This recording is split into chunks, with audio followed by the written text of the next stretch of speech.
सभी वाईडी लिसनर्स का व्यूअर्स का वेलकम करता हूँ। इंग्लिश को मैथमेटिक्स की तरह, ग्रामर को मैथ्स की तरह पढ़ाने वाली इस क्लास में आज प्रोनाउन चैप्टर शुरू कर रहा हूँ। 13 पार्ट है।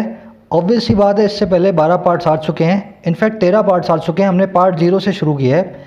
आज की क्लास अगर आप पहली दफ़ा देख रहे हैं मेरे चैनल पे आकर के, तो ये आपको 10% भी बेनिफिट नहीं देगी। मैं पूरी की पूरी फार्मूला बेस्ड ग्रामर पढ़ाता हूँ, फार्मूलाज के साथ। पर फार्मूलाज और लॉजिक सीखने के लिए आपको पार्ट 0 से शुरू करना पड़ेगा। आपसे यही गुजारिश करूँगा, ज़रूर देखें, अच्छे से समझें, पर पार्ट 0 से समझें। ये लैंग्वेज है, सीधे सीधे आप किसी पार्ट को उठा करके नहीं देख सकते हैं। तो प्लेलिस्ट बनी हुई है, एक चैनल पे जाएं आप, complete English grammar for all competitive exams, part 0 से शुरू करें। चलिए शुरू करते हैं आज के पार्ट 1 प्रोनाउन को। देखिए, मैंने आपको बहुत बार बताया है, आपको कुछ भी पढ़ना हो इंग्लिश के अंदर ग्रामर में, सबसे पहले आपको करनी होती है पार्सिंग। हर सेंटेंस को ब्रेक करके देखना होता है। Mahesh sings a beautiful song, सबसे पहला मेरा काम क्या है, इसकी ग्रामर बाद में निकलेगी, पहले मुझे इसका सब्जेक्ट और वर्ब पकड़ना है, बल्कि हर वर्ड को उसकी औकात दिखानी है। तो मैं वही काम आपके सामने करने वाला हूँ। Mohan sings a beautiful song, सबसे पहला काम क्या है, वर्ब ढूंढेंगे। वर्ब क्या है, यहाँ पे गाने का काम हो रहा है। सिंग, सैंग, संग, जिसके 3 फॉर्म्स हों उसको कहते हैं वर्ब, है ना। कोई काम बता रही हो तो कह रहे Mahesh sings a beautiful song, तो सिंग हो गई आपकी वर्ब। अच्छा, सिंग अगर आपकी वर्ब है, आप सेंटेंस को चेक करेंगे एक्टिव है या पैसिव है। अगर ये पैसिव होता तो इससे पहले बी फैमिली की एक वर्ब लगी होती, और ये सिंग नहीं होती, ये संग होती, वर्ब की 3rd फॉर्म। तो ये पैसिव तो बिल्कुल भी नहीं है। मतलब ये sentence active sentence, active voice के अंदर सेंटेंस का डूअर ही होता है सेंटेंस का सब्जेक्ट। अच्छा, गाना कौन गा रहा है, महेश गा रहा है। अगर महेश गाना गा रहा है तो वो डूअर है, और डूअर होने की वजह से सिंग वर्ब का बन गया सब्जेक्ट। अच्छा, सिंग वर्ब से जो व्हाट या हुम का रिप्लाई दे दे, क्या या कौन का रिप्लाई दे दे, वो बन जाएगा इसका ऑब्जेक्ट। महेश क्या गाता है, गाना गाता है। अगर व्हाट का रिप्लाई मैं आपसे पूछूं तो आप अभी बोलोगे गाना। क्या गाता है, गाना गाता है। अगर क्या का बात हो गई तो यहाँ पे सॉन्ग बन गया इसका ऑब्जेक्ट। अब ध्यान से देखना, अगर सॉन्ग ऑब्जेक्ट है तो ये ब्यूटीफुल क्या है, ये बन गया एक एडजेक्टिव, जिसका काम है किसी नाउन की विशेषता को, क्वालिटी को बताना। ब्यूटीफुल सॉन्ग है ना, लंबा सॉन्ग, छोटा song, beautiful song. Mahesh sings a beautiful song. अब देखो, ये मैंने हर वर्ड का आपके सामने एक्सरे कर दिया। ये ए होता है आर्टिकल, नाउन्स के पहले आता है ना। अब इसमें ध्यान देने वाली चीज़ देखो, महेश है आपका सब्जेक्ट, सॉन्ग है आपका ऑब्जेक्ट। सब्जेक्ट भी आपका एक नाउन है और ऑब्जेक्ट भी आपका एक नाउन है ना। हमने देखा था नाउन के कुछ रोल्स होते हैं, सब्जेक्ट बनना, ऑब्जेक्ट बनना प्रेपोजिशन का, और सब्जेक्ट कॉम्प्लीमेंट बनना। इसीलिए बोल रहा हूँ पार्ट 0 से आना यहाँ तक। अगर आपको फॉर्मूलाज के साथ सीखना है ना, सब कुछ लॉजिक के साथ, बिना रट्टा मारे, तो आप यहाँ तक तभी पहुँच पाओगे जब आप शुरू से इस सीरीज़ को फॉलो कर रहे हो। अब देखो, यहाँ पे सब्जेक्ट है, सब्जेक्ट का रोल इस नाउन ने पूरा किया। महेश एक नाउन है, प्रॉपर नाउन बोलते हैं। ऑब्जेक्ट है यहाँ पे सॉन्ग, इसका काम भी एक नाउन ने पूरा किया। सॉन्ग एक नाउन होता है, इसको बोलते हैं कॉमन नाउन। अब आगे बढ़ेंगे, मैं आज आपसे बात कर रहा हूँ प्रोनाउंस की। अब देखते हैं प्रोनाउन क्या होते हैं। Mahesh sings a beautiful song, इसको हम ऑलरेडी कर चुके हैं। इस तरीके से हमने देखा कौन नाउन है कौन प्रोनाउन है। सॉन्ग और जो महेश है दोनों के दोनों नाउन है। अच्छा, इसी को मैं ऐसे दूसरे तरीके से बोलना चाहूँ, he sings a beautiful song. Mahesh के लिए अगर मैं ही लगाना चाहूँ, सेंटेंस वही है, सिर्फ महेश को मैं दूसरी बार महेश ना लिखने की वजह से ही लिख देता हूँ, he sings a beautiful song. अब इस सेंटेंस को मैं ब्रेक करके दिखाता हूँ आपको। क्या करना है, सिंग है आपका मेन वर्ब, सिंग कौन करता है, ही क्या है, एक प्रोनाउन है। ए यहाँ पे आर्टिकल है, सिंग वर्ब से जो वर्ड का रिप्लाई दे दे वो आपका ऑब्जेक्ट है, सॉन्ग ऑब्जेक्ट हो गया। ऑब्जेक्ट एक नाउन है, सॉन्ग एक नाउन होता है, beautiful again is an adjective. अच्छा, अब एक तीसरा सेंटेंस देखो, ही सैंग इट फॉर हर, उसने इसे गाया उसके लिए। हर मतलब किसी लेडी के लिए। तो महेश ने किसी लेडी के लिए सॉन्ग को गाया, उसी को मैं बोल रहा हूँ, ही सैंग इट फॉर हर। इसको भी मैं आपको फटाफट ब्रेक करके दिखाता हूँ। ही सैंग इट फॉर हर को, सैंग यहाँ पे वर्ब की 3rd फॉर्म, ही आपका सब्जेक्ट है, सब्जेक्ट क्या है, प्रोनाउन है। इट यहाँ पे सैंग वर्ब से ऑब्जेक्ट बन रहा है। अच्छा, क्या गाया उसने, इट को गाया। अगर क्या का जवाब दिया तो ऑब्जेक्ट है। अच्छा, फॉर होती है प्रेपोजिशन। प्रेपोजिशन क्या करती है, अपने बाद हमेशा एक ऑब्जेक्ट लेगी। ऑब्जेक्ट कौन बन सकता है, नाउन, प्रोनाउन या जेरेंट। यहाँ पे प्रोनाउन जो है हर, वो हमारा ऑब्जेक्ट बन के आ रहा है। देखो इतना तो आप ऑलरेडी मेरे साथ सीख चुके थे, पर आज मैंने इसको रिपीट क्यों किया, एक तो आपका वार्म अप हो जाए, एक आपको मैं एक चीज़ रिमाइंड करवाना चाहता हूँ जो मैंने आपको जो ना 0 पार्ट में बताई थी, फर्स्ट पार्ट में। क्या चीज़ है वो, आप अगर ध्यान दोगे ना, यही वो तीनों सेंटेंसेज हैं। अगर आप ध्यान दोगे तो नाउन सब्जेक्ट बना हुआ है, नाउन ऑब्जेक्ट बना हुआ है, प्रोनाउन सब्जेक्ट बना हुआ है, और प्रोनाउन ऑब्जेक्ट भी बना हुआ है, और प्रोनाउन प्रेपोजिशन का ऑब्जेक्ट भी बना हुआ है। तो नाउन के जो काम होते हैं ना, सब्जेक्ट, ऑब्जेक्ट, प्रेपोजिशन का ऑब्जेक्ट, सब्जेक्ट, कॉम्प्लीमेंट, यही सब काम जो है प्रोनाउन के। कहने का मतलब क्या है, noun is equal to pronoun. अच्छा सर, अगर noun is equal to pronoun है तो इसकी ज़रूरत क्या है, इसकी ज़रूरत ये है, एक तो आपको दूसरी बार किसी प्रोनाउन को रिपीट ना करना पड़े। Mahesh sings a beautiful song and Mahesh is my neighbour. 2 बार महेश ना बोलना पड़े ना, तो दूसरी बार क्या बोल दो, ही इज़ माई नेबर, है ना। दूसरा काम क्या है, थोड़े से इसके रूल्स एक्स्ट्रा हो जाते हैं प्रोनाउन के। आज आप उन रूल्स को मेरे साथ देखोगे, ये इतना सिंपल नहीं है, पर जिस तरीके से मैं आपको बताऊंगा फॉर्मूलाज की तरह, आपको रूल्स हमेशा ये याद रहेंगे प्रोनाउन को यूज़ करने के। बढ़ें फटाफट से, मैं शुरू करूंगा बेसिक लेवल के एरर से, उसके बाद थोड़ा ऊपर बढ़ूंगा।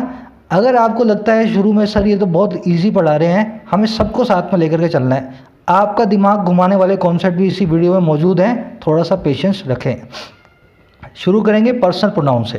देखो टाइप ऑफ प्रोनाउंस पे हम नहीं जा रहे हैं, प्रोनाउंस कई टाइप के होते हैं, उस पर हम नहीं जाएंगे क्योंकि उस पर कुछ ज़्यादा एरर्स वेरर्स निकलती नहीं है। मैं सीधे मुद्दे पे आ रहा हूँ।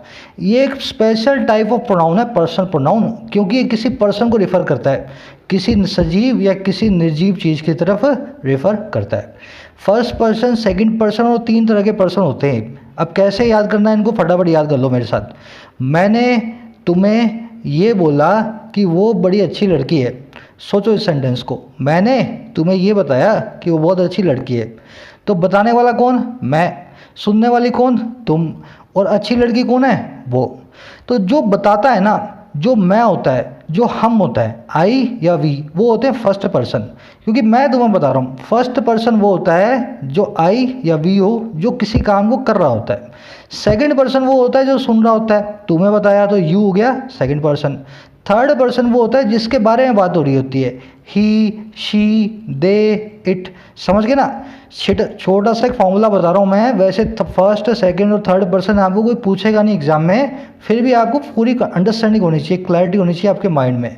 फर्स्ट पर्सन वो जो बात को करेगा, I told you this, we did this, है ना। सेकंड पर्सन वो जिसको बात बताई जाएगी, और थर्ड पर्सन वो जिसके बारे में बात होगी। समझ गए। अब देखो ये वाली जो टेबल है ना, इसको आपको पूरा नहीं देखना है, अभी सिर्फ ऑब्जेक्टिव केस तक देखो, सब्जेक्टिव और ऑब्जेक्टिव केस को। यहाँ पे मैंने क्या लिखा हुआ है, एक बार मैं आपको क्लियर कर देता हूँ। आई मतलब मैं, वी मतलब हम, है ना, मैं सिंगुलर, वो जो वी है प्लूरल, यू मतलब सिंगुलर और प्लूरल भी, अगर एक इंसान हो तो भी यू, और 10 इंसान हो तो भी यू, है ना। मैं एक बच्चा बैठा उसको बोल रहा हूँ यू कम हेयर, तो वो एक भी आ जाएगा, और अगर 10 बैठे हैं तो भी बोल रहा हूँ मैं यू कम हेयर, तो 10 के 10 आ जाएंगे। तो सिंगुलर और प्लूरल के लिए, दोनों के लिए हम क्या यूज़ करते हैं, यू को। ही का मतलब होता है एक आदमी, सिंगल मैन। शी का मतलब होता है एक औरत, सिंगल वुमन। दे का मतलब होता है एक से ज़्यादा आदमी, एक से ज़्यादा औरतें, या एक से ज़्यादा निर्जीव वस्तुएं भी, है ना। दे सिर्फ इंसानों के लिए नहीं लगता है, प्लूरल के लिए लगता है। इट लगता है ऐसी चीज़ जो ना आदमी है ना औरत है, हम बात कर रहे हैं इन एनिमेट चीज़ों की, और जो है सिंगुलर, तो इट क्या होता है, सिंगुलर इन एनिमेट। एक बार फटाफट से आपको रिवाइज करवा रहा हूँ, ज़्यादातर लोग जानते होंगे मुझे पता है, पर अपने को 100% क्लैरिटी रखनी है। आपको क्या देखना है, सब्जेक्टिव और ऑब्जेक्टिव केस में दिखाने की कोशिश कर रहा हूँ। ये क्या होते हैं ये हम आगे देखेंगे। आई का सब्जेक्टिव केस होता है आई, और ऑब्जेक्टिव केस होता है मी। वैसे वी का होता है अस, यू का यू ही रहता है, ही का हिम होता है, शी का हर होता है, दे का देम होता है, इट का इट ही रहता है। ध्यान से देखोगे तो यू और इट का चेंज नहीं हुआ, बाकी सबका हो गया चेंज। अब देखो ये आपको क्यों याद रखना है सब्जेक्टिव और ऑब्जेक्टिव केस को, अगली स्लाइड में आपको अच्छे से क्लियर हो जाएगा। सलमान मैरिड ऐश्वर्या, इस सेंटेंस में क्या करना है आपको, स्क्रीन को यहीं फ्रीज करो, इसको ब्रेक करो, आपको सलमान और ऐश्वर्या दोनों को एप्रोप्रिएट प्रोनाउन के साथ रिप्लेस करना है। सेंटेंस को ब्रेक जरूर करना, तभी मैं आपको ये कॉन्सेप्ट अच्छे से समझा पाऊंगा। कोशिश जरूर करें। चलिए आई होप ज़्यादातर लोगों ने कोशिश की होगी। सलमान मैरिड ऐश्वर्या को शायद किसी ने ऐसा भी लिखा हो, ही मैरिड शी। आप में से ज़्यादातर को लगेगा सर ये गलत है। गलत क्यों है ये हम यहाँ पे देखने वाले हैं। अगर आप फॉर्मूला पता कर लेंगे ना, फिर ये गलत क्यों है ये आपको पता लग जाएगा। गलत है ये जानना बिल्कुल भी सफिशिएंट नहीं है। क्यों गलत है आपको मैं ये बताने जा रहा हूँ। ही मैरिड शी गलत है। अब देखो क्यों गलत है। यहाँ पे सेंटेंस को ब्रेक कर रहा हूँ। सबसे पहले करूँगा मैं मैरिड वर्ब को पकड़ूंगा। मैरिड वर्ब का सब्जेक्ट है सलमान, शादी करने वाला है सलमान। सलमान हो गया हमारा सब्जेक्ट, जो कि एक प्रॉपर नाउन भी है। अच्छा, मैरिड किससे की, शादी किससे की, हु का रिप्लाई जो दे दे वो ऑब्जेक्ट है। शादी की ऐश्वर्या से, ऐश्वर्या हमारा ऑब्जेक्ट हो गया, प्रॉपर नाउन। सेंटेंस में देखने वाली चीज़ क्या, सब्जेक्ट है एक नाउन, ऑब्जेक्ट है एक नाउन। मैंने सेंटेंस में देखा सलमान एक इंसान है, जो एक आदमी है। इंसानों के लिए हम ही लगाते हैं, आदमियों के लिए तो मैंने सलमान को ही से रिप्लेस कर दिया। और ऐश्वर्या एक लेडी है, लेडी के लिए शी लगाते हैं, हमने ऐश्वर्या को शी से रिप्लेस कर दिया। अब गलती कहाँ हो गई, गलती ये हो गई मेरे भाई, ऐश्वर्या यहाँ पे ऑब्जेक्ट है इस मैरिड वर्ब का।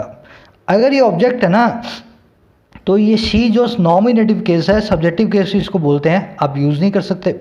आपको तो शी का ऑब्जेक्टिव केस यूज़ करना है, क्योंकि सब्जेक्टिव केस तब यूज होगा जब ऐश्वर्या सलमान की जगह पे होती। अगर ऐश्वर्या सलमान की जगह होती, सेंटेंस का सब्जेक्ट होती, तो मैं शी लगाता। पर सेंटेंस का सब्जेक्ट नहीं होने की वजह से, सेंटेंस का ऑब्जेक्ट होने की वजह से मैं यहाँ पे क्या लगाऊंगा, हर। तो Salman married Aishwarya, he married she नहीं, हर। बस देखो यही इसके पीछे का कॉन्सेप्ट है। और सेंटेंसेस देखते हैं, आपको अच्छे से समझ में आए। फिर से इसको आप ट्राई करेंगे। अभिषेक एंड अमिताभ स्लैप सलमान। सलमान ने शादी कर ली, इन दोनों ने उसके थप्पड़ मार दिया। Abhishek and Amitabh slap Salman. Pause करो वीडियो को, पहले यहाँ पे ब्रेक करो सेंटेंस को, फिर मुझे बताओ अभिषेक और सलमान, और दूसरा अभिषेक और अमिताभ और सलमान को आप कैसे रिप्लेस करेंगे, किस प्रोनाउन से। चलिए, कुछ लोगों ने शायद ऐसा लिखा हो, देम स्लैप्ड ही। अगर आपने ऐसा कुछ भी लिखा है ना, ही लगाया है, देम लगाया है, तो आप इसको ध्यान से देखना, आपने गलत लगाया है। क्यों, यहाँ पे क्या करूँगा, स्लैप वर्ब को पकड़ूंगा। सबसे पहला काम मेरा वर्ब पकड़ना होता है। किसने स्लैप किया, अभिषेक और अमिताभ ने, इन दोनों ने स्लैप किया, तो मेरा बन गए सब्जेक्ट। कैसा सब्जेक्ट है, कंपाउंड सब्जेक्ट है, दोनों के दोनों प्रॉपर नाउन्स है। अच्छा, स्लैप किसको किया, हु का रिप्लाई दे रहा है, कौन दे रहा है, सलमान। किसको मारा, सलमान को। हु का रिप्लाई जो वर्ब से दे दे वो बन जाता है ऑब्जेक्ट, सलमान बन गया मेरा ऑब्जेक्ट। कौन से केस में, नाउन बना हुआ है और जो है ऑब्जेक्टिव केस के अंदर। अगर इस सेंटेंस में मुझे अभिषेक और अमिताभ को करना है रिप्लेस किसी प्रोनाउन से, तो मैं किससे करूँगा, दे से करूँगा, क्योंकि ये कहाँ पे हैं, सब्जेक्ट की जगह पे हैं। देख रहे हो ना, सब्जेक्ट की जगह पे हैं। अगर ये सब्जेक्ट की जगह पे हैं तो इनकी जगह मुझे देम नहीं लगाना, तो मुझे क्या करना है, देम को रिप्लेस करना है दे से। अच्छा, सलमान किस जगह पे है, सलमान है ऑब्जेक्ट की जगह पे। सलमान एक आदमी है, अगर ऑब्जेक्ट की जगह पे है तो इसके लिए मैं क्या यूज़ करूँगा, हिम को। ही भी यहाँ गलत है, मैंने यहाँ हिम को लगा दिया। अभी तक सिंपल है, so simple, very simple so far. आपको कोशिश ये करनी है, आगे आगे है ना थोड़े अच्छे कॉन्सेप्ट आएंगे। पहले अपना बेस अच्छा बना लो, अगर किसी का रह भी गया हो ना बनने से, ताकि आगे उसको दिक्कत ना आए। बस इसीलिए मैं कॉन्सेप्ट आपको करवा रहा हूँ। एक लास्ट क्वेश्चन करते हैं। मी वॉच्ड अ मूवी विद दे। फटाफट आप एरर ढूंढ के बताओ इस सेंटेंस में क्या है, फिर मैं आपको बताता हूँ, फिर अपने बढ़ेंगे आगे। चलो ट्राई जरूर करना। मी वॉच्ड अ मूवी विद दे। पहले इसकी पार्सिंग कर दूँ। वॉच, वॉच्ड, वॉच्ड वर्ब है, मेन वर्ब होगी। किसने वॉच किया, मी, मैंने वॉच किया, मी हो गया सब्जेक्ट। सब्जेक्ट होने के साथ साथ क्या है, एक प्रोनाउन भी है ना। अच्छा, क्या वॉच किया, व्हाट का रिप्लाई कौन दे रहा है, मूवी दे रही है। अगर जो व्हाट का रिप्लाई दे दे वो बन जाता है वर्ब का ऑब्जेक्ट, मूवी बन गई हमारा ऑब्जेक्ट। है कैसा ऑब्जेक्ट, नाउन है, एक काउंटेबल नाउन है। विद यहाँ प्रेपोजिशन है, प्रेपोजिशन अपने बाद हमेशा एक ऑब्जेक्ट लेगी। ऑब्जेक्ट आ गया यहाँ पे दे भी एक प्रोनाउन है। सब्जेक्ट भी प्रोनाउन है, ऑब्जेक्ट भी प्रोनाउन है, तो गलती कहाँ है, प्रोनाउन और जो प्रोनाउन है और नाउन है सब्जेक्ट ऑब्जेक्ट बनते हैं। दिक्कत यहाँ पे है, प्रोनाउन के सब्जेक्टिव और ऑब्जेक्टिव केस में हमने यहाँ गड़बड़ कर दी। सब्जेक्ट के अंदर सब्जेक्टिव केस को लगाना था, ऑब्जेक्ट में ऑब्जेक्टिव केस को लगाना था। मी कौन सा केस है? ऑब्जेक्टिव केस है। मैंने एक मूवी देखी उनके साथ, किसने देखी? मैंने देखी। अगर मैं सब्जेक्ट हूँ तो मुझे मी ना लगा करके इसकी जगह लगाना है आई।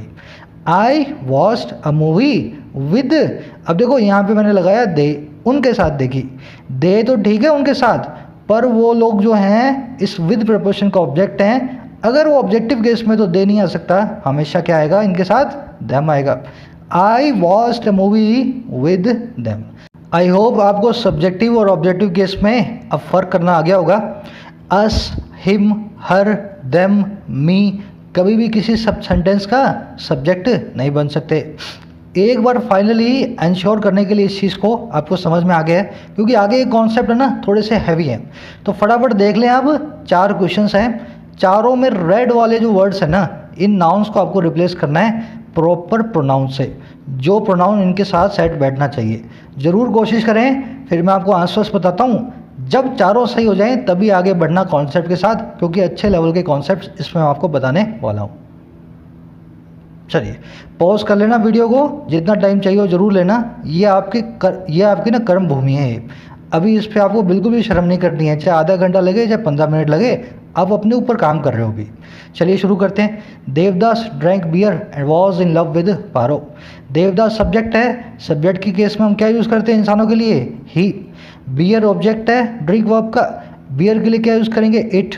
सब्जेक्टिव और ऑब्जेक्टिव केस इट का इट ही रहता है। अच्छा लव तो छोड़ो, इसको लव को तो करना ही था, पारो करना था। पारो है इसका ऑब्जेक्ट विद प्रपोजिशन का। लेडी है ऑब्जेक्ट है तो हम यूज़ करेंगे हर। तो he drank it and was in love with she, यही करूँगा ना। देखो शी नहीं आएगा, आएगा यहाँ पे क्या? इसको काट के हर, क्योंकि पारो जो है वो एक लेडी है। ऑब्जेक्टिव केस में हर लेगी, सब्जेक्टिव केस में शी लेगी।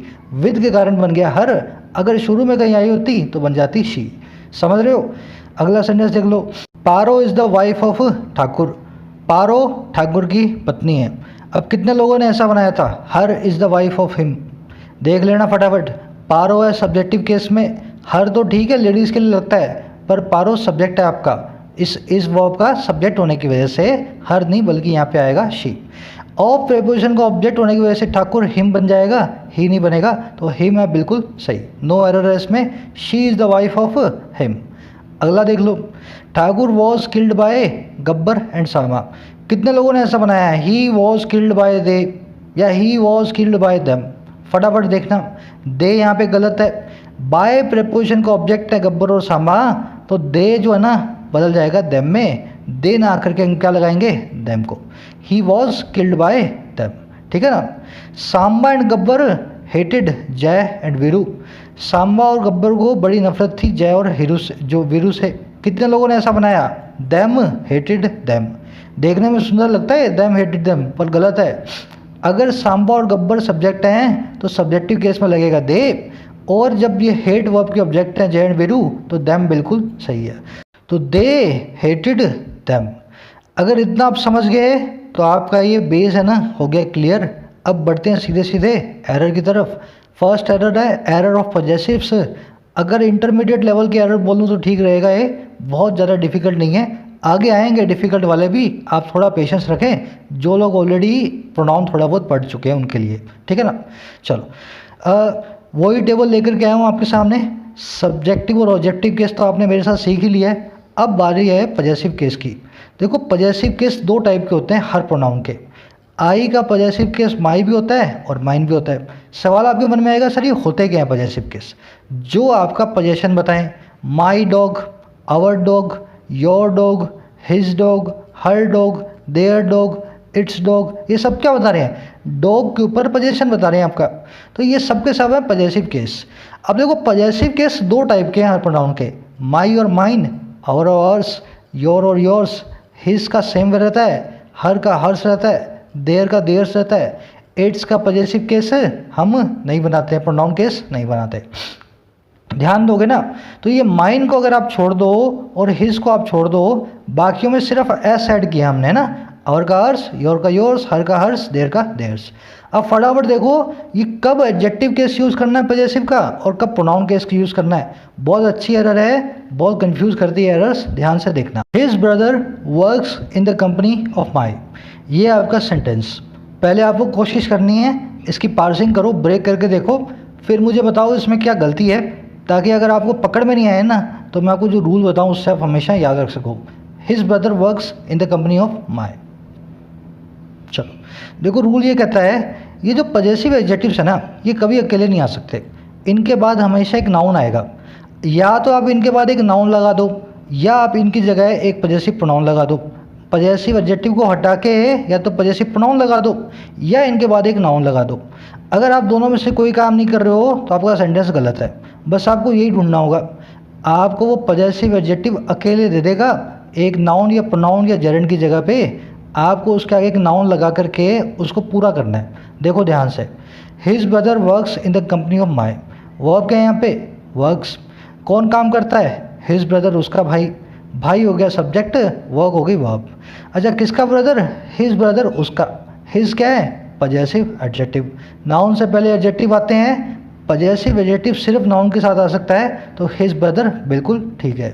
अच्छा वर्क कहाँ करता है, वर्क कैसे करता है, वर्क क्या करता है, तो व्हाट या होम का कोई रिप्लाई हमें नहीं मिल रहा, वर्ब का कोई ऑब्जेक्ट हमारे पास नहीं है।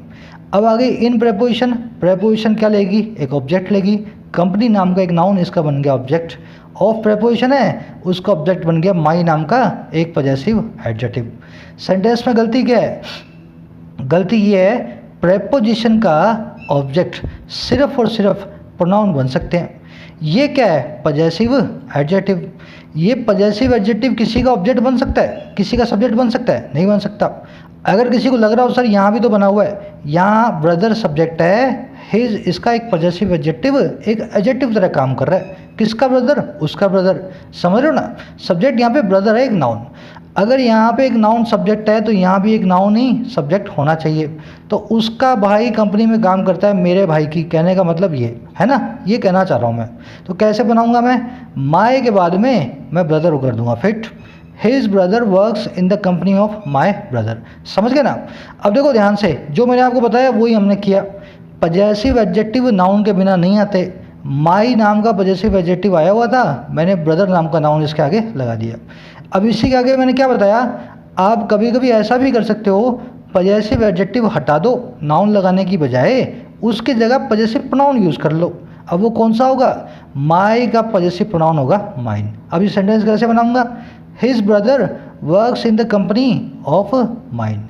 तो कहने का मतलब क्या, ये दोनों सेंटेंसेस सही हैं, his brother works in the company of my brother and his brother works in the company of mine. My brother is equal to mine, possessive adjective plus a noun is equal to possessive pronoun. समझ गए इस formula को।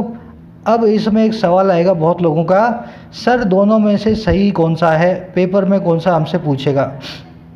जब जब आपसे possessive adjective possessive pronoun की errors आएगी ना, आपको इसको सही मानना है। क्यों, आपने ब्रदर नाम के नाउन को 2 बार रिपीट कर दिया, आपने रिपीट किया ना उसको।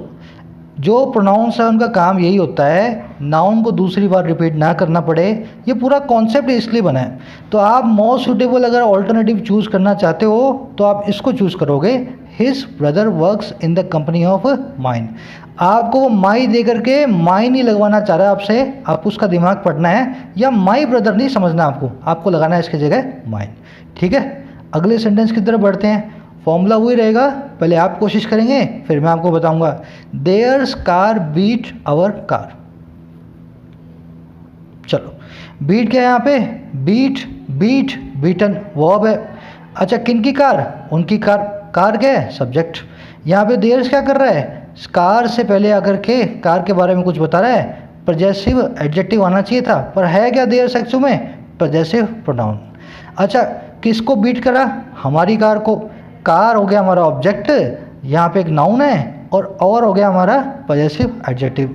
अब देखो गलती का है यहाँ पे, आपने पजेसिव प्रोनाउन को यूज़ कर दिया है सब्जेक्ट से पहले, सब्जेक्ट से पहले कार से पहले तो आप पजेसिव एडजेक्टिव को यूज़ करना चाह रहे थे। देयर्स यहाँ पे गलत है, आपको लगाना चाहिए इसकी जगह देयर कार। तो their car beat our car. अगर आपको ये भी सही लग रहा है तो फिर से एक बार सोचें, ये सेंटेंस भी गलत है, सोचें एक बार क्यों गलत है। चलिए, जो कॉन्सेप्ट मैंने आपको बताया आपने उसको फिर मिस कर दिया। ये देर तो आपने सही कर दिया, क्या ये आवर कार ठीक है? बिल्कुल ठीक नहीं है। आवर कार की जगह आपको लगाना चाहिए यहाँ पे आवर्स। आपको तो पजेसिव प्रोनाउन को यूज़ करना है जितना ज़्यादा आप कर सकें। तो मैं क्या करूँगा यहाँ पे आवर कार की जगह हटा के लिखूँगा ours. Their car beat ours, इस तरह से सेंटेंस बनेगा। चलो थोड़ा और आगे बढ़ते हैं। एक और अच्छा सेंटेंस देखो, my street is clean and his is unclean. फटाफट इस सेंटेंस में एरर ढूंढो, बहुत लोगों को इसमें एरर दिख जाएगी। फटाफट से कोशिश करो, फिर मैं बताता हूँ आपको। चलो, ज़्यादातर लोगों ने ये एरर बताई होगी, सर ये हिज स्ट्रीट आना चाहिए था, हिज क्यों लगा दिया? हिज है यहाँ पे पजेसिव एडजेक्टिव। अब फटाफट मैं सेंटेंस को ब्रेक करता हूँ। इज क्या है यहाँ पे? बी फैमिली की वर्ब है, अकेले आ रही है, बन गई लिंकिंग वर्ब। इसका सब्जेक्ट कौन होगा? स्ट्रीट, है ना। लिंकिंग वर्ब का काम होता है सब्जेक्ट और सब्जेक्ट कॉम्प्लीमेंट को बुलाना। क्लीन यहाँ पे एक एडजेक्टिव है, स्ट्रीट का सब्जेक्ट कॉम्प्लीमेंट है। माई पजेसिव एडजेक्टिव है, स्ट्रीट से पहले आ रहा है, बिल्कुल ठीक है। एंड कंजंक्शन है, कंजंक्शन के बाद में एक दूसरी वर्ब आ रही है इज। अगर वर्ब आ रही है तो वर्ब को एक नाउन की जरूरत होगी, सब्जेक्ट की ज़रूरत होगी। हिज बन गया इसका सब्जेक्ट और अनक्लीन बन गया इसका सब्जेक्ट कॉम्प्लीमेंट, है ना। ऐसे ही बनेगा ना। अब थोड़ा दिमाग लगाना, क्या पजेसिव एडजेक्टिव किसी का सब्जेक्ट बन सकता है? नहीं बन सकता। अगर सब्जेक्ट नहीं बन सकता तो मुझे यहाँ पे हिज के आगे कुछ लगाना पड़ेगा जो कि इस वर्ब का सब्जेक्ट बन सके। अब आप बोलोगे सर यहाँ पे स्ट्रीट लगा दो, सेंटेंस सही हो जाएगा। माई street is clean and his street is unclean. पर ध्यान देना थोड़ा, ये सेंटेंस के अंदर नो एरर है, इसमें कोई गलती नहीं है। आप इसमें क्लीन क्यों लगाओगे, स्ट्रीट क्यों लगाओगे? जब इस सेंटेंस में एरर ही नहीं है तो आप क्यों लगाओगे? एरर इसलिए नहीं है क्योंकि हिज जिसको आप पजेसिव एडजेक्टिव समझ रहे हो ना, उसकी पजेसिव प्रोनाउन फॉर्म भी यही होती है। माई street is clean and his is unclean. तो ये हिज अपने आप ही हिज स्ट्रीट के बारे में बता रहा है, ये पजेसिव प्रोनाउन फॉर्म हमने यहाँ पे यूज़ की हुई है। अब किसी का सवाल यूँ आए, सर ये हिज की जगह पे हम जो है आप इस सेंटेंस को ऐसे देखो, my street is clean and hers yours and theirs is unclean, ऐसे तो आपको समझ में आ जाएगा। अब किसी को यूँ लगे सर हिज स्ट्रीट क्यों नहीं लगा सकते हम यहाँ पे, है ना, हिज पजेसिव एडजेक्टिव भी तो हो सकता है ना। पेपर में आपको नंबर किस चीज़ के मिलते हैं? सही को गलत करके या दूसरी तरीके से सही बना करके लिखने के, या सही है उसको नो एरर बताने के। आपको सबसे पहले नो एरर को चूज़ करना है। हिज वाले सेंटेंस को अगर आपको गलत सही बताना है तो नो एरर वाला आपका आंसर होगा यहाँ पे। ऐसा नहीं है जो सही है ऑलरेडी सेंटेंस उसको अब दूसरे तरीके से सही बनाओ, है ना, वो आपको काम नहीं करना। अगर नो एरर है तो उसको नो एरर ही बताना है। हिज को मैं यहाँ पे पजेसिव प्रोनाउन ही मानूंगा, ठीक है ना। अब देखो फटाफट से मैंने पूरा कॉन्सेप्ट आपको बता दिया है, 4 क्वेश्चंस आपके सामने हैं, फटाफट से इनको सॉल्व करो ताकि अपने इससे अच्छे लेवल के कॉन्सेप्ट पे बढ़ें जो अपनी एरर नंबर 2 की होगी आज की प्रोनाउन चैप्टर की। चलो कोशिश जरूर करना, कोशिश करने वालों की हार नहीं होती। पहला क्वेश्चन अपना, she broke hers pen and asked for और, उसने तोड़ दिया अपना पेन और हमारा मांग लिया, है ना। सेंटेंस का मतलब ये, किसका पेन तोड़ा? अपना पेन तोड़ा। हर क्या होता है? Possessive pronoun. पेन से पहले लगा हुआ है, यहाँ तो एडजेक्टिव चाहिए। अगर एडजेक्टिव चाहिए तो हर्स को काट के क्या कर दूंगा? हर कर दूंगा। अच्छा क्या मांगा? हमारा पेन मांगा। पेन तो इसके बाद लगा नहीं हुआ। अगर पेन नहीं लगा हुआ है तो यहाँ पे पजेसिव प्रोनाउन आना चाहिए। पजेसिव प्रोनाउन और नहीं बल्कि आवर्स होता है। तो she broke her pen and asked for ours. अगला देख लो, the mechanic is repairing hers AC. Mechanic repair कर रहा है उसके एसी को। किसके एसी को? उसके एसी को। एसी यहाँ पे ऑब्जेक्ट है रिपेयर का, हर्स है पजेसिव प्रोनाउन। ऑब्जेक्ट से पहले, नाउन से पहले प्रोनाउन नहीं आता, इससे पहले तो एडजेक्टिव आ सकता है। हर्स को मैं हटा करके क्या करूँगा? यहाँ से हर को ले आऊँगा। She the mechanic is repairing her AC. Shefali sent her father to meet his. Shefali ने अपने पापा को भेजा उससे मिलने के लिए, है ना, रिश्ता चलाने की बात चलाने के लिए उसने भेज दिया। क्या करना है इसमें? शेफाली ने हर फादर को भेजा। हर तो बिल्कुल ठीक है, यहाँ पे पजेसिव एडजेक्टिव है। हर्स यहाँ पे लगा नहीं हुआ तो इसको हम जो है एरर नहीं मानेंगे। अच्छा किससे मिलने भेजा? उसके फादर से। तो हिज के बाद फादर तो आ ही नहीं रहा। अब क्या करोगे आप? हिज के बाद में लगा दोगे फादर को, यही करोगे ना। बता रहा हूँ मैं, हिज बहुत कंफ्यूजिंग है। हिज जो है पजेसिव एडजेक्टिव भी है, पजेसिव प्रोनाउन भी है। यहाँ पे मुझे फादर लगाने की कोई ज़रूरत नहीं है, हिज अपने आप में एक पजेसिव प्रोनाउन भी होता है। Shefali sent her father to meet his, इसका मतलब यही है हिज फादर, नो एरर। समझ गए ना। Theirs intentions were to spoil mine mood, है ना। क्या गलती है इसमें, मूड नाम के नाउन से पहले एक पजेसिव प्रोनाउन आ गया। पजेसिव प्रोनाउन नाउन से पहले नहीं आता, पजेसिव एडजेक्टिव आता है। माइन का पजेसिव एडजेक्टिव कौन है, माई। मैं क्या करूँगा, theirs intention were to spoil my mood. अब देखो जल्दबाजी मत करना, एरर एक और है इसके अंदर। इंटेंशन आपका सब्जेक्ट है और देयर्स दूसरा प्रोनाउन इससे पहले आ रहा है। अगर इससे पहले आता तो फिर एक जो है ना एडजेक्टिव ही आता, देयर्स की जगह मैं क्या कर दूंगा, their. Their intentions were to spoil my mood. I think ये कॉन्सेप्ट आपको समझ में आ गया होगा। लास्ट में क्विज है, जाकर के आपको ना इसके कुछ क्वेश्चंस वहाँ मिल जाएंगे। अब फटाफट बढ़ते हैं कॉन्सेप्ट नंबर 2 की तरफ, एरर ऑफ दैट। ये भी इंटरमीडिएट लेवल के एरर है, पर इसमें कुछ क्वेश्चंस बहुत अच्छे बनते हैं, डिफ़िकल्ट वाले भी।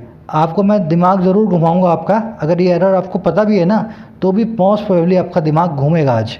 चलो सबसे पहले देख लो, he is better than I. ये सेंटेंस में क्या गलती है, अगर सही है गलत है आप मुझे बताओ। पहले आप यहाँ पे अपनी समझ से थोड़ा ना स्क्रीन को फ्रीज करें और अपने मन में सोच के रखें इस सेंटेंस में क्या एरर है।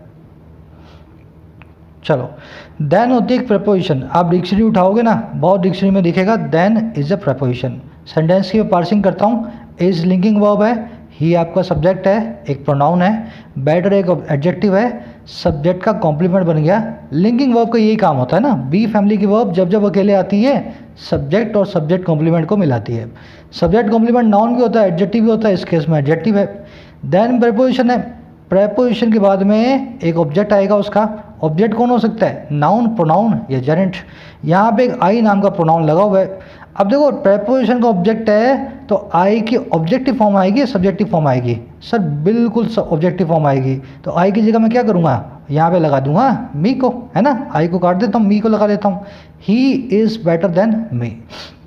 अब देखो वही डिक्शनरी के अंदर नीचे लिखा होगा देन, जो है ना एक कंजंक्शन भी होती है।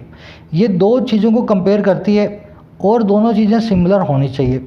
अब देखो अगर आप इस तरीके से चलो ना, देन को एक कंजंक्शन मान लो।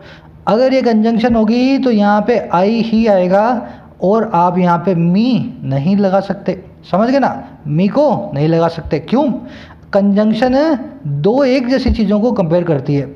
ही सब्जेक्टिव केस में है तो यहाँ भी एक सब्जेक्टिव केस का ही प्रोनाउन आएगा, यहाँ पे आई ही आएगा। अच्छा अगर एक प्रोनाउन आ गया है, कोई नाउन या प्रोनाउन ऐसा नहीं होता जिसकी वर्ब ना हो, तो यहाँ ये अपनी वर्ब लेगा जिसको हम अंडरस्टूड समझते हैं एम, है ना। अगर यहाँ पे ही होता तो ही इज़, यहाँ पे शी होता तो शी इज़, यहाँ पे दे होता तो दे आर। ये अंडरस्टूड होगी ये वर्ब, ये नहीं भी लिखी होगी। एक बार फिर पूरी कहानी समझ लो, ध्यान से समझना, एक बहुत अच्छी एरर निकलती है इसके अंदर। He is better than I में अगर देन को मैं प्रपोजिशन मान लूँ तो आई की जगह मुझे क्या लगाना पड़ेगा, एम लगाना पड़ेगा, मी लगाना पड़ेगा, क्योंकि देन एक प्रपोजिशन है। बहुत सारी डिक्शनरी इसको प्रपोजिशन बोलती हैं। और अगर इसी देन को कुछ डिक्शनरीज की मान लूँ कंजंक्शन मान लूँ तो यहाँ पे देन, यहाँ पे मी ना बल्कि आई आएगा, जिसके बाद में एम जो है ना अंडरस्टूड होगा। दोनों तरीके से सेंटेंस को बना सकते हैं। अब सर एसएससी के हिसाब से, बैंक के हिसाब से कौन सा मान लें, आप मानोगे कंजंक्शन वाला। क्यों, प्रपोजिशन वाला यूज़ भी सही है, गलत नहीं है। अच्छी अच्छी किताबों के अंदर प्रपोजिशन इसको माना गया है, पर अभी भी एसएससी और बैंक्स ने अपने आप को अपडेट नहीं किया है, वो देन को एक कंजंक्शन ही मानते हैं। समझ गए ना। तो आपको भी आंखें बंद कर लेनी है, देन को प्रपोजिशन वाला रूल भूल जाना है। इसका याद रख लो, भले ही आपको राइटिंग स्किल्स के लिए चाहिए, किसी और काम के लिए चाहिए, पर अगर आप इंडिया में एग्जाम कॉम्पीट कर रहे हो, फाइट कर रहे हो ना, तो देन को कंजंक्शन मत मानना, देन को मांगना, प्रपोजिशन मत मानना, इसको कंजंक्शन मानना। समझ गए। तो he is better than I am होगा, एम जिसमें अंडरस्टूड होगा। दो चीज़ें इससे देखने को मिली मुझे, दो चीज़ों को कंपेयर करने के लिए देन यूज़ होता है, और दूसरी क्या, दोनों चीज़ें सिमिलर होनी चाहिए। जैसे ही है तो यहाँ पे आई होगा, है ना, मी नहीं होगा। अगर आप इतना समझ गए तो ये वाली एरर को अपने सॉल्व करने वाले हैं फटाफट से, एरर ऑफ दैट। अब इस सेंटेंस को देखना ध्यान से। The speed of a computer is higher than a calculator. The speed of a computer is higher than a calculator. पहले कोशिश करो क्या इसमें एरर है बताने की, फिर मैं आपका कॉन्सेप्ट अच्छा से जो ना बिल्ड करूँगा। चलो। आप कोशिश ज़रूर करना, ढीठ मत बनना। वीडियो को देख करके आपको अभी याद आ जाएगा, समझ में आ जाएगा, पर आप इसको ज़िंदगी भर लाइफ टाइम के लिए मेमोरी में स्टोर नहीं कर पाओगे अपनी। जब तक खुद कोशिश नहीं करोगे तब तक स्टोर नहीं कर पाओगे।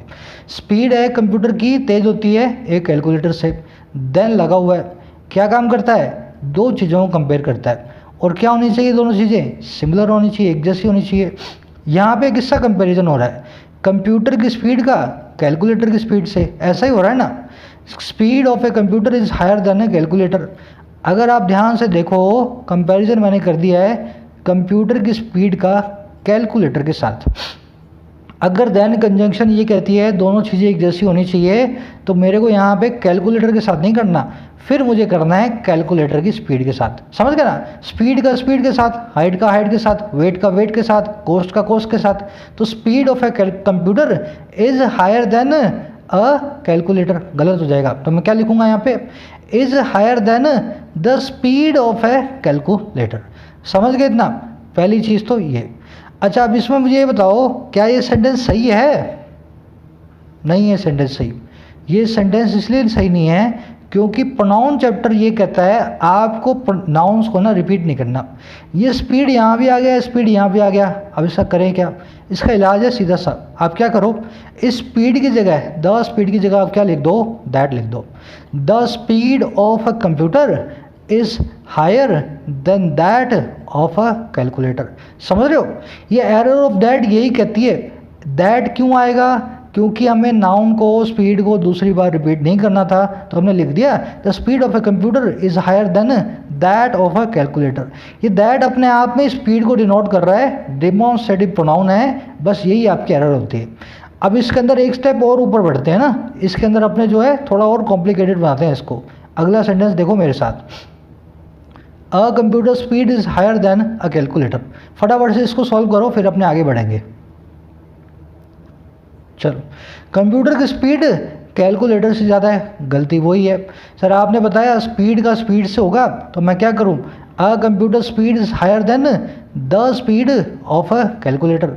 फिर आपने बताया सर स्पीड स्पीड दो बार तो लिखना नहीं, तो आप यहाँ पे दैट लगा देते हैं। A computer speed is higher than that of a calculator. अब देखो ध्यान से, ये सेंटेंस भी है गलत। एक स्टेप ऊपर आ गए ना आपने, जो आपने यहाँ सीखा था उससे एक स्टेप और ऊपर आते हैं। ये सेंटेंस गलत है। एसएससी और बैंक्स के हिसाब से, आपके एग्जाम के हिसाब से ना मोस्ट अप्रोप्रिएट आंसर नहीं है। क्यों?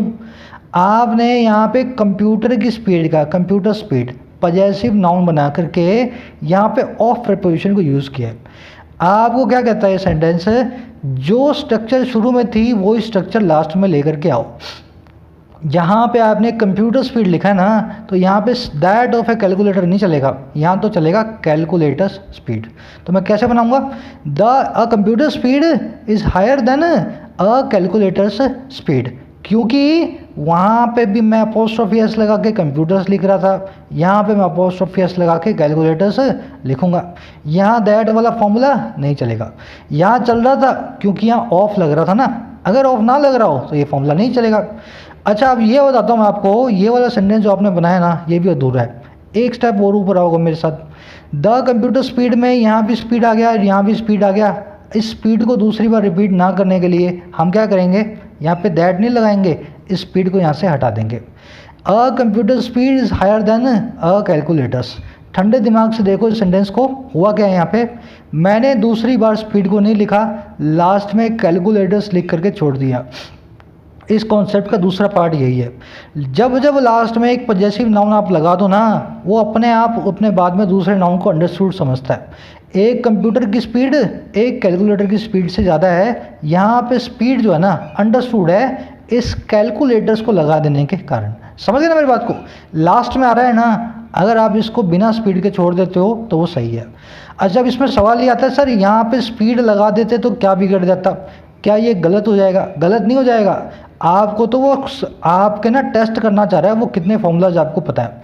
ये भी एक फॉर्मूला है ना, एडवांस फॉर्मूला है ना, इसलिए वो इस फॉर्मूला के ऊपर आपको टेस्ट करना चाह रहा है। तो ये कंप्यूटर स्पीड गलत नहीं है। गलत तो यहाँ पे ये हो जाएगा अगर आपने इस फॉर्मूला को यूज़ नहीं किया तो, है ना। तो कंप्यूटर्स के बाद में स्पीड जो है आप छोड़ करके उसको अंडरस्टूड समझ सकते हैं। इतना समझ गए तो एक स्टेप और ऊपर आ जाओ मेरे साथ। कोशिश करो एक स्टेप और ऊपर अपने उससे ना। The speed of Riyaz computer is faster than Priya. यहाँ पे ऑफ भी आ गया और अपोस्ट्रोफी एस भी आ गया। अब इस केस में क्या करेंगे? चलो, सबसे पहली चीज़ तो क्या है, सेंटेंस का हिंदी मीनिंग निकालो। रिया के कंप्यूटर की स्पीड प्रिया से ज़्यादा तेज है। प्रिया से तेज नहीं है, प्रिया के कंप्यूटर से तेज है। तो कैसे लिखूंगा? The speed of Riyaz computer is faster than the speed of Priyaz computer, ऐसा लिखूंगा ना। कैसे? यहाँ पे भी स्पीड ऑफ आ गया, यहाँ भी स्पीड ऑफ आ गया, बिल्कुल सही स्ट्रक्चर बन गई। अच्छा, दूसरी चीज़, सर स्पीड दो बार आ गया तो स्पीड को क्या करें? दैट में बदल देते हैं। तो यहाँ पे मैं दैट ऑफ प्रियाज कंप्यूटर लगा देता हूँ। तीसरी चीज़, अगर सर प्रियाज आ गया है लास्ट में, कंप्यूटर ना भी लिखूं तो आपने तो बताया था सही है ना, बिल्कुल सही है। तो speed of Riyaz computer is faster than that of Priyas. ये है आपका मोस्ट अप्रोप्रिएट आंसर। समझ गए ना? मैं कहाँ से, यहाँ से लेकर के यहाँ तक लाया हूँ। ये भी सही है, ये भी सही है, पर ये मोस्ट अप्रोप्रिएट आंसर है। आपका आंसर ये होना चाहिए एग्जाम में, ठीक है ना? रिपीट करके देख लें इसको, मैं कैसे यहाँ तक लाया हूँ। सबसे पहले मैंने स्पीड को लाया, फिर मैं उसको दैट बना दिया, लास्ट से मैंने कंप्यूटर को दूसरी बार रिपीट ना होने की वजह से यहाँ कंप्यूटर रख के यहाँ कंप्यूटर को हटा दिया। लास्ट में पजेसिव नाउन आकर के वो यही काम करता है। समझ गए ना? अब एक लास्ट क्वेश्चन देख लेते हैं, थोड़ा सा और अच्छे लेवल का है। पहले आप कोशिश करो, फिर मैं आपको बताता हूँ। Salaries of the private sector are higher than the government sector. चलो, कोशिश जरूर करनी है। मैं मानता हूँ थोड़ा सा कॉम्प्लिकेटेड सेंटेंस है, पर कोशिश नहीं करोगे तो कैसे समझोगे?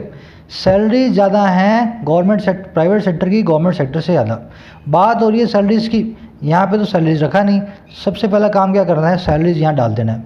Then the salaries of government sector, यही करना है ना। फिर दूसरी चीज़, सर आपने बताया कि जब जब दो बार नाउन आ जाए उसको रिपीट करने की बजाय हम जो है दैट से डिनोट कर सकते हैं, तो मैं दैट लगा देता हूँ। Salaries of private sector are higher than that of government sector. सही है ना? ये सेंटेंस आपका गलत। अब देखो एक और चीज़ इसमें देखना, क्यों ये दैट है ना, दैट ये सैलरीज को डिनोट कर रहा है। अब इस चीज़ को ध्यान रखना, ये दैट कभी भी नहीं आएगा प्लूरल काउंटेबल नाउन्स के लिए। ये दैट आएगा सिर्फ और सिर्फ तभी जब सिंगुलर नाउन्स हैं या अनकाउंटेबल नाउन्स हैं। सैलरीज तो एक प्लूरल नाउन है ना। अगर प्लूरल नाउन है तो मुझे यहाँ पे दोस्त को यूज़ करना है दैट की जगह। प्लूरल चीज़ की बात कर रहा हूँ, तो इस वजह से मैं क्या करूँगा? Salaries of private sector are higher than those of government sector. तो याद रखें इस चीज़ को, दिस सिंगुलर होता है, दिस प्लूरल होता है, वैसे दैट सिंगुलर होता है, दोस प्लूरल होता है। सिंगुलर नाउन्स और अनकाउंटेबल नाउन्स के लिए दैट लगेगा। जब जब प्लूरल नाउन्स आ जाएंगे, सैलरीज आ जाएगा, एप्पल्स आ जाएगा, बॉयज़ आ जाएगा, उस केस में मैं क्या यूज़ करूँगा? दोज को यूज़ करूँगा। तो ये एरर ऑफ दैट नहीं होती, ये एक्चुअल में दैट और दोज की एरर है। इस लास्ट वाले क्वेश्चन को बहुत ध्यान देना, इसमें बहुत लोग फंस जाते हैं। एक टिप और दे देता हूँ आपको छोटी सी, ये दैट दोज वाला जो सिंगुलर प्लूरल का चक्कर है ना, ये रिलेटिव प्रोनाउन दैट पे नहीं लगता। रिलेटिव प्रोनाउन दैट सिंगुलर और प्लूरल दोनों के लिए यूज़ करते हैं। दोज नाम का रिलेटिव प्रोनाउन अपने पास नहीं होता। समझ गए इतना? अगर समझ गए हो तो ये आपका क्विज है आज का। 6 क्वेश्चन हैं इसमें, फटाफट से इनके एरर्स निकालो, कमेंट सेक्शन में डाल देना। इसके आंसर्स 2 घंटे में कम्युनिटी टैब में आपको मिल जाएंगे, आपके अपने आप आ जाएंगे यूट्यूब के होम पेज पे, है ना। आंसर्स घूमते फिरते खोल लेना, वहाँ पे आंसर्स मिल जाएंगे आपको। कंटेंट है, आपको मालूम है बेहतरीन कंटेंट बनाने की मैं कोशिश करता हूँ। इस कंटेंट को कोई भी सेल कर सकता है, मैं भी सेल कर सकता हूँ अपनी ऐप बना करके, but this is my choice कि मैं अच्छे से अच्छा content free of cost available रखूँ यूट्यूब पे, है ना। कोशिश मेरी ये है कि आपको कंटेंट सबसे अच्छी क्वालिटी का बिना कॉस्ट के मिले। तो इस कंटेंट को ज़रूर रिगार्ड देना अपना। आपका रिगार्ड क्या है? आपके लाइक्स और आपके शेयर्स, ताकि सब तक ये कंटेंट